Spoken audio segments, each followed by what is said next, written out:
नया मतलब news and editorial analysis, जहां पे हम इंपॉर्टेंट न्यूज और एडिटोरियल को एनालाइज करेंगे from the perspective of developing our language comprehension skills and improving our current awareness. Students, आज के सेशन में जो हम डिस्कस करने वाले हैं वो है civil code, uniform civil code, a common civil code, spelling equality for every Indian. यहाँ पे स्पेलिंग का मतलब क्या है?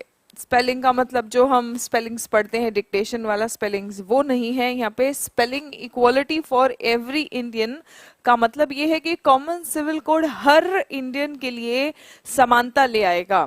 ठीक है, हर इंडियन के लिए समानता ले आने वाला कोड कॉमन सिविल कोड। ठीक है, एंड एज यूजुअल हम ये आर्टिकल देखें इसके पहले हम थोड़ी सी वोकैबुलरी देखेंगे जो कि हमें अपने पैसेज को डिकोड करने में हेल्प करेगा। स्टूडेंट्स, आज का सेशन थोड़ा सा लंबा हो सकता है क्योंकि आज जो लीड आर्टिकल है हमने वो लिया है। लीड आर्टिकल्स बड़े होते हैं और जो बाकी एडिटोरियल्स होते हैं जो आपके न्यूज़पेपर में आप देखेंगे कि लेफ्ट हैंड साइड में होता है ना दो, यूजुअली हम वो आर्टिकल देखते हैं। आज वाला जो है वो सेशन थोड़ा बड़ा होगा लेकिन बहुत इंपॉर्टेंट और बहुत ही एनरिचिंग सेशन होगा। ठीक है, आइए चलिए देखते हैं। सबसे पहले थोड़ा सा वोकैबुलरी। एक्रिमोनियस OUS एंडिंग वर्ड है, मतलब जहां पर गुस्सा ज्यादा हो, है ना, लड़ाई झगड़ा हो रहा हो, गुस्से वाली लड़ाई झगड़ा जो हो रहा हो उसको हम एक्रिमोनियस कहेंगे। ठीक है, एक्रीमोनियस, एक्री का मतलब ये होता है कड़वा। ठीक है, तो कड़वाहट भरी लड़ाई हो तो हम उसको एक्रिमोनियस कहेंगे। Acrimonious OUS ending word adjective है, full of anger, arguments and bad feeling, क्रोधपूर्ण। Synonyms इसके rancorous, sore, cynical। Antonyms इसके sympathetic and warm। warm मतलब जो प्यार भरा हो, झगड़ा ज्यादा हो रहा है, कड़वाहट भरा, तो उसका एंटोनिम होगा warm। सिंपथी जहां सहानुभूति होती है वहां पे लड़ाई नहीं होती है, तो सहानुभूति भी इसी के एंटोनिम में आ जाएगा। His parents went through an acrimonious divorce, मतलब उसके पेरेंट्स का डिवोर्स हुआ, और एक्रिमोनियस डिवोर्स हुआ मतलब बहुत ज्यादा लड़ाई झगड़ा हुआ और बहुत ज्यादा बैड फीलिंग्स भरा हुआ एक लड़ाई झगड़ा हुआ और उसके बाद डिवोर्स हुआ। क्लर्जी, क्लर्जी किसको कहते हैं? क्लास ऑफ रिलीजियस ऑफिशियल्स, जैसे हम बोलते हैं ना पंडित, है ना, तो जो पंडित होते हैं, जो संत महात्मा होते हैं, सो वही क्लास ऑफ रिलीजियस ऑफिशियल्स को हम क्लर्जी कहते हैं, लेकिन ये क्रिश्चियन चर्च में ये टर्म यूज होता है। ठीक है, प्रीस्टहुड एंड पैस्टरेट। एंटोनिम इसका क्या होगा? लेमैन, कॉमन मैन, है ना। लेमैन, कॉमन मैन एक तो होते हैं जो पंडित या जो संत महात्मा साधु संत होते हैं, तो वो सब रिलीजियस क्लास के ऑफिशियल्स हैं, उनको क्लर्जी क्रिश्चियनिटी में कहा जाता है। और एंटोनिम होगा कॉमन मैन, लेमैन, जिसको ज्यादा कुछ नहीं पता होता है। संत महात्मा पंडितों को ज्यादा पता होता है पूजा पाठ वगैरह ये सब चीज के बारे में। ठीक है, All the local clergy who were asked to attend the ceremony, सभी लोकल क्लर्जी को सेरेमनी यानी जो उत्सव है उसको अटेंड करने को कहा गया। Provenance, what do we mean by provenance? ANCE ending word जो होता है ये एक नाउन होता है। ठीक है, ANCE एंडिंग वर्ड जो होता है वो नाउन होता है। Place of origin of something, किसी चीज की शुरुआत। प्रोवेनेंस, किसी चीज की शुरुआत। ठीक है, डिराइवेशन और बिगिनिंग। एंटोनिम क्या होगा? कंक्लूजन और ending. There is no proof about the provenance of the painting, इस पेंटिंग के प्रोवेनेंस के बारे में कोई प्रूफ नहीं है, यानी कि इस पेंटिंग के बारे में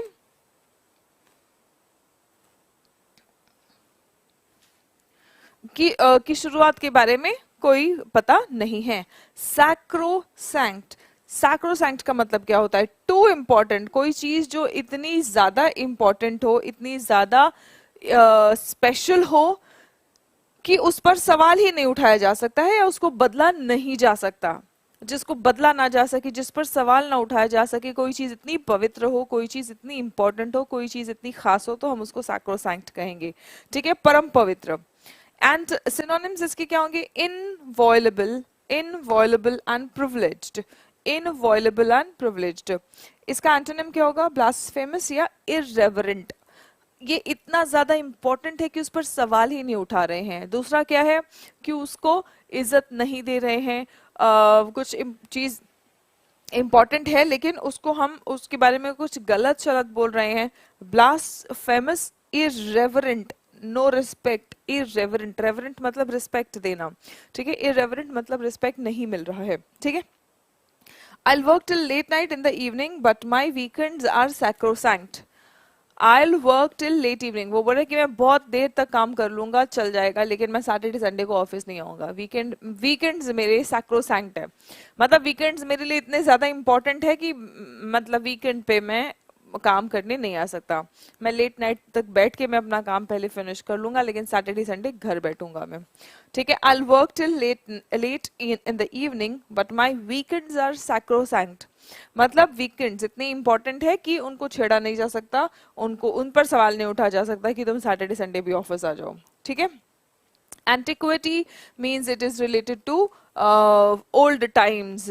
Old times से related है, it ending word है, ये भी एक noun है, ठीक है। Something belonging to or remaining from an ancient time. Synonymous का क्या होगा, एंटीक या फिर रेलिक। सिनोनिमस का क्या होगा, एंटीक या फिर रेलिक। रेलिक भी जो पुराने जमाने के अवशेष हैं, ठीक है। एंटीक पुराने समय से, प्राचीन समय से जो संबंधित है उसको हम एंटीक कहते हैं।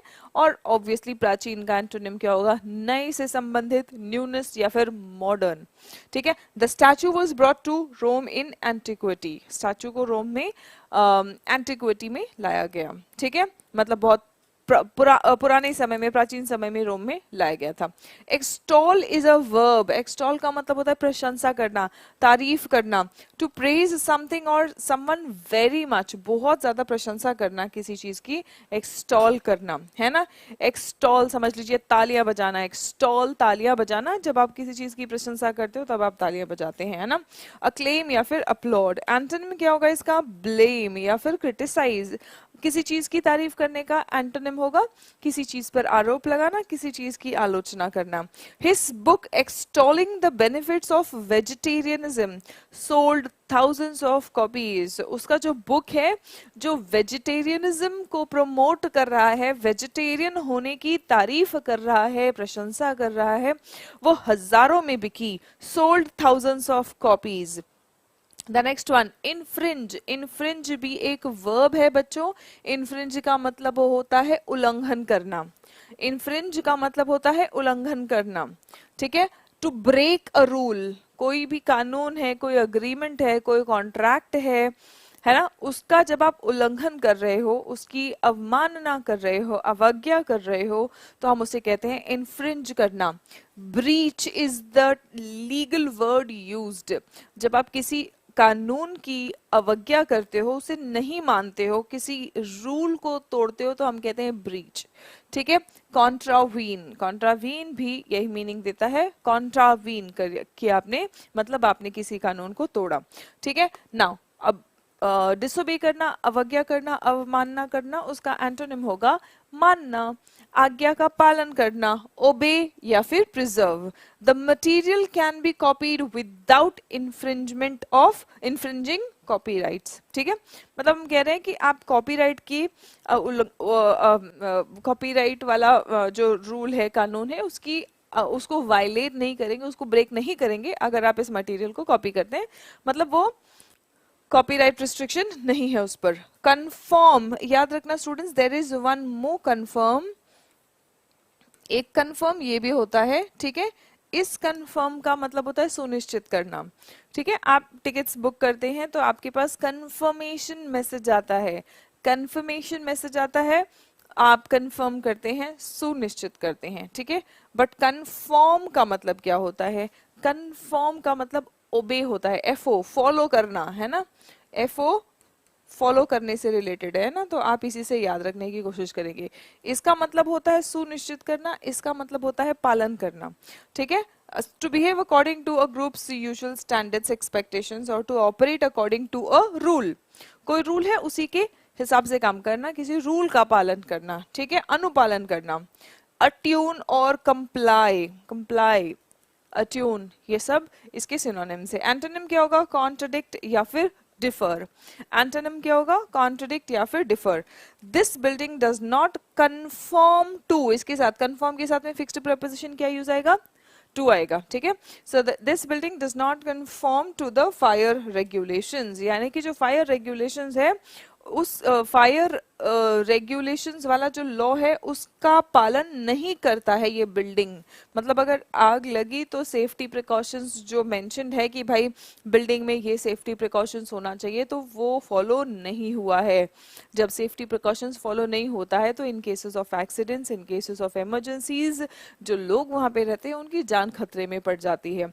ऐसे कई सारे इंसिडेंट्स हो चुके। हाल ही में अगर आप मुखर्जी नगर से हैं तो आपने देखा ही होगा कि मुखर्जी नगर में अभी कुछ दिन पहले एक क्लासरूम में आग लग गई थी और बच्चे कैसे थर्ड फ्लोर से खिड़कियों से कूद रहे थे, बल्कि देयर वाज अ गर्ल जो खिड़की से थर्ड फ्लोर से कूदी और जो एसी का जो वेंट होता है वो बाहर होता है, उस पे उसका सर टकराया और बहुत ज्यादा चोट भी पहुंची है ना, क्योंकि वो बिल्डिंग बहुत ज्यादा कंजस्टेड है और फायर सेफ्टी नॉर्म्स जो हैं वो फॉलो नहीं हुए हैं।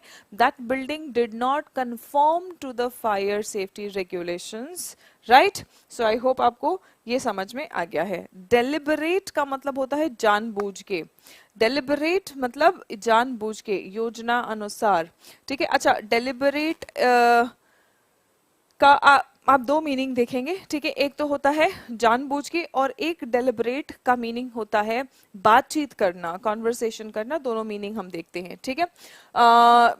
डन ऑन पर्पस, जानबूझ के, प्लान्ड, योजना अनुसार कोई काम किया है ना, हम कहते हैं ना कि तुमने जानबूझ के ये काम किया है, यू डिड दिस डेलिबरेटली, ठीक है।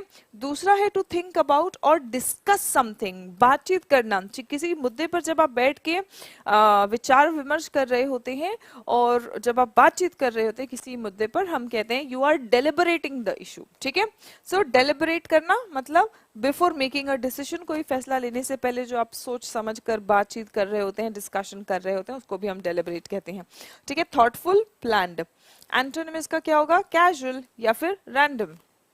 द जजेस डेलिबरेटेड, अब जज डेलिबरेट कर रहे हैं मतलब देखो, फॉर एन आवर, 1 घंटे तक जजेस ने आपस में बातचीत की, डिस्कशन किया। कौन सा वाला मीनिंग है? सेकेंड वाला मीनिंग।